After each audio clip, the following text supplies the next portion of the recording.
আসসালামু আলাইকুম রহমতুল্লাহি ওবারাকাতুহু। প্রিয় দর্শক শ্রোতা, আপনাদের সবাইকে সাদর আমন্ত্রণ জানাচ্ছি পবিত্র মাহে রমাদান উপলক্ষে চ্যানেল 24 এর বিশেষ ইসলামিক আয়োজন ইসলামিক স্থাপত্যের উপর নির্মিত স্যাভলন হ্যান্ড ওয়াশ নিবেদিত ইসলামিক কাফেলা অনুষ্ঠানে powered by Shine explore cleaner.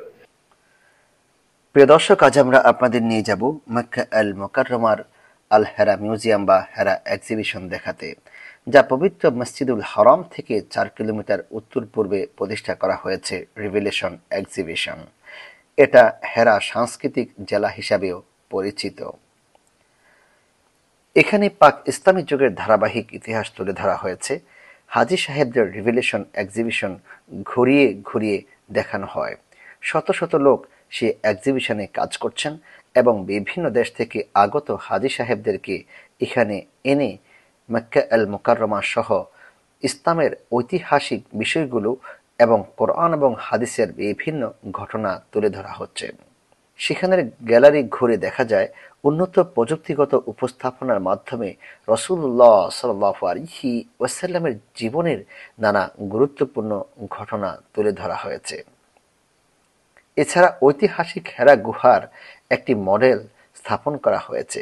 শারীরিক কারণে কেউ হেরা পর্বতে যেতে না পারলেও তারা হেরা গুহার বাস্তব মডেল দেখে ধারণা লাভ করতে পারবে। প্রিয় দর্শক, প্রসঙ্গত এই হেরা গুহায় পবিত্র কোরআনের প্রথম ওহী পেয়েছিলেন মহানবী সাল্লাল্লাহু আলাইহি ওয়াসাল্লাম। হেরা পর্বতের কাছেই এই হেরা সাংস্কৃতিক জেলা প্রতিষ্ঠা করা হয়েছে। হেরা গুহার পাশেই প্রতিষ্ঠা লাভ করেছে হেরা সাংস্কৃতিক জেলা।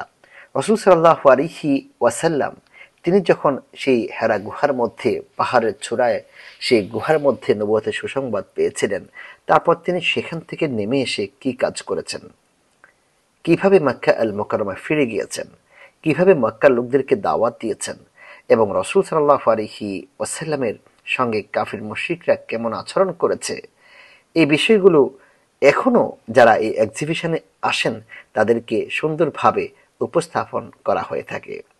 আপনারা দেখতে পাচ্ছেন আমাদের ফুটেজের মধ্যে পিছনে দুজন লোক দাঁড়িয়ে আছে এবং তারা ওট থেকে নেমে রাসূল সাল্লাল্লাহু আলাইহি ওয়াসাল্লাম যেভাবে দাওয়াতি কাজ করেছেন, মক্কার প্রত্যেকটা ঘরে ঘরে তিনি পৌঁছে তাওহীদের বাণী পৌঁছানোর চেষ্টা করেছিলেন। মানুষদেরকে তাওহীদের দিকে, এক আল্লাহর দিকে, একত্ববাদের দিকে আহ্বান করেছেন। তিনি নেমে এসে বলেছিলেন, ইয়া আইয়ুহান নাস কুলু লা ইলাহা ইল্লাল্লাহ, হে মানব সকল, তোমরা বলো আল্লাহ ছাড়া কোনো মাবুদ নেই। প্রিয় দর্শক, আপনারা জানেন সেই সময় মক্কার কুরাইশরা, কাফির মুশরিকরা ৩৬০টি মূর্তির পূজা করত। তারা যখন রাসূল সাল্লাল্লাহু আলাইহি ওয়াসাল্লামের মুখ থেকে এই বাণী শুনতে পেয়েছে, তোমরা এক আল্লাহর ইবাদত করো এবং তোমরা বলো যে আল্লাহ ছাড়া তোমাদের আর কোনো ইলাহ বা প্রভু নেই, তোমাদের রব নেই, তখন তারা বিস্মিত হয়েছে। তারা চিন্তা ফিকির করতে শুরু করেছে, মুহাম্মদ কি বলছে? আমাদের তো প্রভু হচ্ছে ৩৬০ বা এর চেয়েও বেশি, কিন্তু মুহাম্মদ এসে আমাদেরকে এক ইলাহের দিকে আহ্বান করছে। কে সে ইলাহ? সে কি আমাদেরকে আমাদের পূর্বপুরুষের দেখানো ধর্ম থেকে বের করে দিচ্ছে? সে কি নতুন কোনো ধর্ম নিয়ে এসে ফিতনা সৃষ্টি করছে? প্রিয় দর্শক, রাসূল সাল্লাল্লাহু আলাইহি ওয়াসাল্লাম তো ফিতনা সৃষ্টি করতে আসেননি। তিনি এসেছেন মুক্তির বার্তা নিয়ে। তিনি এসেছেন এই গোমরাহ পথভ্রষ্ট জাতিকে হেদায়াত তথা আলোর দিকে পথ দেখানোর জন্য।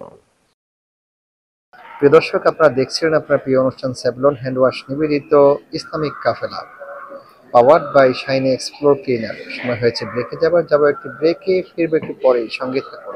প্রিয় দর্শক, বিরতির পর আবারও স্বাগত জানাচ্ছি পবিত্র মাহে রমাদান উপলক্ষে চ্যানেল 24 এর বিশেষ ইসলামিক আয়োজন ইসলামিক স্থাপত্যের উপর নির্মিত স্যাভলন হ্যান্ড ওয়াশ নিবেদিত ইসলামিক কাফেলা অনুষ্ঠানে powered by Shine explore cleaner. প্রিয় দর্শক, রাসূল সাল্লাল্লাহু আলাইহি ওয়াসাল্লাম তো এসেছেন মুক্তির বার্তা নিয়ে। তিনি এসেছেন এই গোমরাহ পথভ্রষ্ট জাতিকে হেদায়াত তথা আলোর দিকে পথ দেখানোর জন্য। প্রিয় দর্শক, রাসূল সাল্লাল্লাহু আলাইহি ওয়াসাল্লামের এই বিষয়গুলোকে সামনে রেখে এবং কিভাবে ইসলামের প্রচার প্রসার লাভ করেছিল, এই বিষয়গুলো এই এক্সিবিশনের মধ্যে সুন্দরভাবে আধুনিক ডিজিটালের মাধ্যমে উপস্থাপন করা হচ্ছে।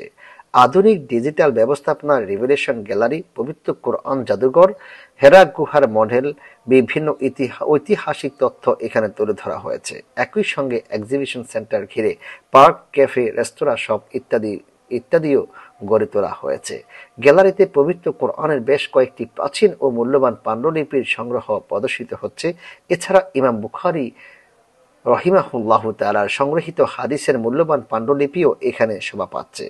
2023 সালের জানুয়ারি মাসে মক্কার গভর্নর প্রিন্স খালেদ আল ফয়সাল হেরা সাংস্কৃতিক জেলার উদ্বোধন করেছিলেন। এরপর থেকে এটি দর্শনার্থীদের নজর কেড়েছে। সারা বিশ্ব থেকে মক্কায় আসা মুসলমানরা পরিদর্শন করে থাকেন এই এক্সিবিশনটি। ভিশন 2030 এর অংশ হিসাবে এই প্রকল্প বাস্তবায়ন করেছে সৌদি সরকার। প্রিয় দর্শক, আমরা আপনাদেরকে আজকে ঘুরে ঘুরে দেখাচ্ছি মক্কার এক্সিবিশন, যাকে হেরা এক্সিবিশন বলা হয়ে থাকে। আপনারা দেখতে পাচ্ছেন খুব সুন্দর মনোরম পরিবেশে, সুন্দর দৃশ্যে এখানে সৌদি সরকার তৈরি করেছে হেরা এক্সিবিশন। আপনারা যারা উমরাতে আসছেন বিভিন্ন দেশ থেকে, আপনারা চাইলে মক্কা আল মুকাররমার পবিত্র হারাম থেকে ট্যাক্সিতে করে আপনারা বলবেন হেরা এক্সিবিশনে যাব, অর্থাৎ আল হেরা পাহাড়ের পাশে অবস্থিত হেরা মিউজিয়ামে যাব, তাহলে আপনাদেরকে এই জায়গা নিয়ে আসবে এবং আপনারা এখানে এসে 30 রিয়াল পে করার মাধ্যমে টিকিট সংগ্রহ করে এই এক্সিবিশনে প্রবেশ করতে পারবেন ইনশাআল্লাহ।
প্রিয় দর্শক, আপনারা দেখছিলেন আপনার প্রিয় অনুষ্ঠান সেভলন হ্যান্ড ওয়াশ নিবেদিত ইসলামিক কাফেলা powered by Shine explore cleaner. সময় হয়েছে বিদায় নেবার। আজকের মতো এখানে বিদায় নিচ্ছি। দেখা হবে আগামীকাল অন্য কোনো পর্বে। উপস্থিত হব ঠিক একই সময়ে একই চ্যানেলে। সেই পর্যন্ত ভালো থাকুন, সুস্থ থাকুন, নিরাপদে থাকুন। আল্লাহ হাফিজ। আসসালামু আলাইকুম ওয়া রাহমাতুল্লাহি ওয়া বারাকাতুহু।